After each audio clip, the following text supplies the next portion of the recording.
I'm here to talk about two of my favorite subjects. And the first one is, how do we more consistently and more easily access a flow state in ourselves? And how do we build cultures in our teams and companies that help us do that? And to do that, I want to start actually with a little bit of a story about how I was preparing for this. I had moments where I kept procrastinating and being distracted. And then there were moments when I lost track of time and creativity was just flowing. And I got energized by it and it was easy. And that's a flow state. So, so what I want you to do is find a partner. Everybody find a partner, turn to somebody next to you, and if you haven't met them already, you'll say hello in a moment. But here's what I want you to do. Remember a moment in the last month or two when you felt completely free of the inner critic, free of that incessant voice that's constantly commenting and narrating what you're doing and how you're doing it and whether it's good enough and what you're missing. And you had a moment of just pure, like selfless, effortless, timeless attention. And it was easy. And whatever you were doing was happening. And you could have been playing a musical instrument. You could have been in a conversation with somebody without any self-consciousness. You could have just been focusing or writing. So just remember a moment. Remember what was happening in that moment. Okay? How many of you got something in that? Okay, good. Now, wipe that out. Remember another moment that was opposite of that. Oh. Shouldn't be too hard. It could have been like 10 minutes ago. So just remember a moment that wasn't that. And now get with your partner and just share one thing that you do, that you know to do to get into a flow state is what? Like, what's your way of accessing that? And then what's one thing you know about when it's not there? What's the major obstacle you have to having that be your state of mind when you're working or focusing? So go ahead, each other, maybe 30 seconds each, minute each, go. That time when I was surfing about 2 weeks ago. I thought you were going to say surfing. Paddleboard surfing. Yeah. And yeah, there's no issue.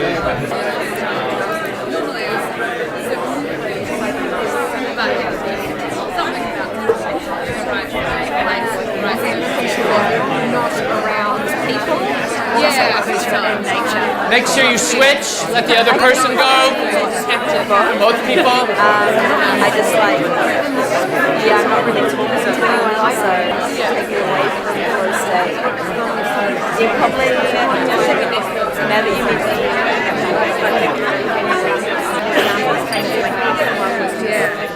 me, All right, welcome back.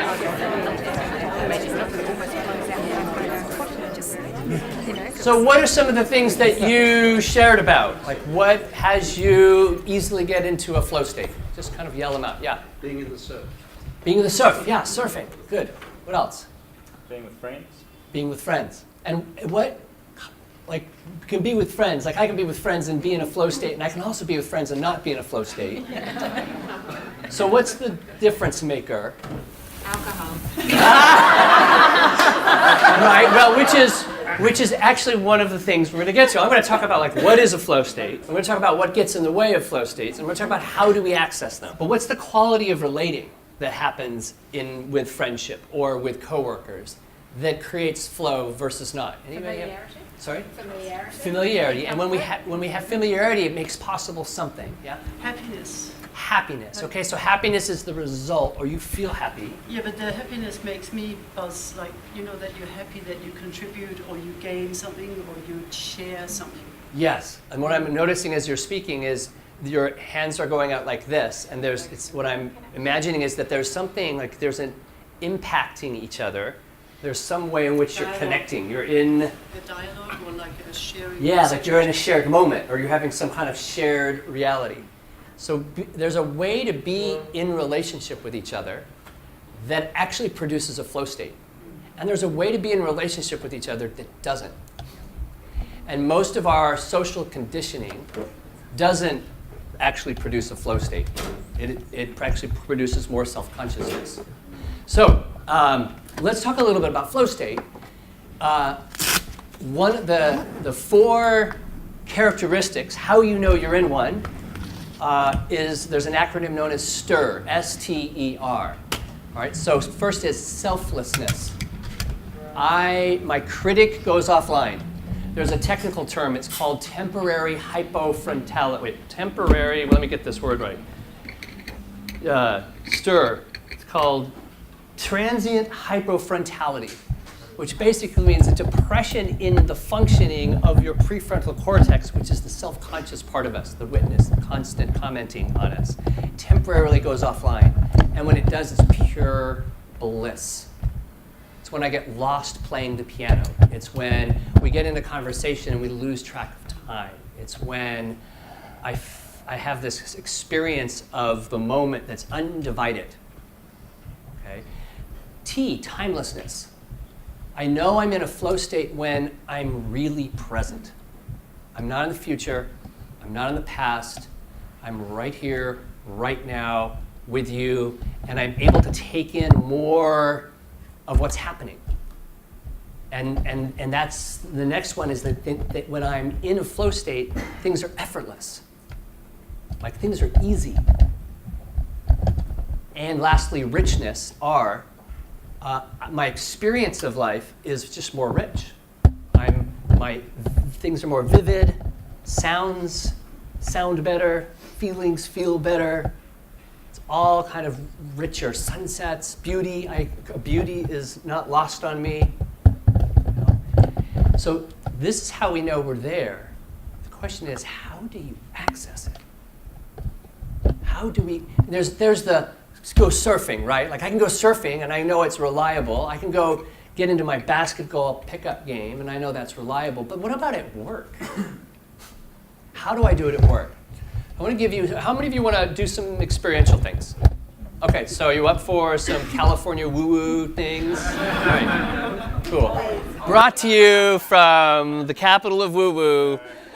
Here we go. It turns out, now that we have science on our side, all this woo-woo stuff from the hippie 60s is turning out to be really good ideas, and we're having the last laugh. So first is a very reliable, one of the most reliable ways to access a flow state is your breath. We're the only species that can control our breath. We can control, like, oh, I can breathe deeper, slower, faster, more. And most animals can't do that. They're just breathing. And our breath accesses the autonomic nervous system, which is the part of our nervous system that helps us relax and settle into a different place. So here's the breath that Dr. Andrew Weil recommends to help transform or shift your nervous system. And it's a 3-part, 4 counts in, 7 counts hold, 8 counts exhale. 4 counts in, 7 counts hold, 8 counts exhale. So in a moment, we're all going to do that, and I'm going to count like this, and then I'll say switch, and we're going to do this all together. We're all going to breathe together and do it to this count. You up for that?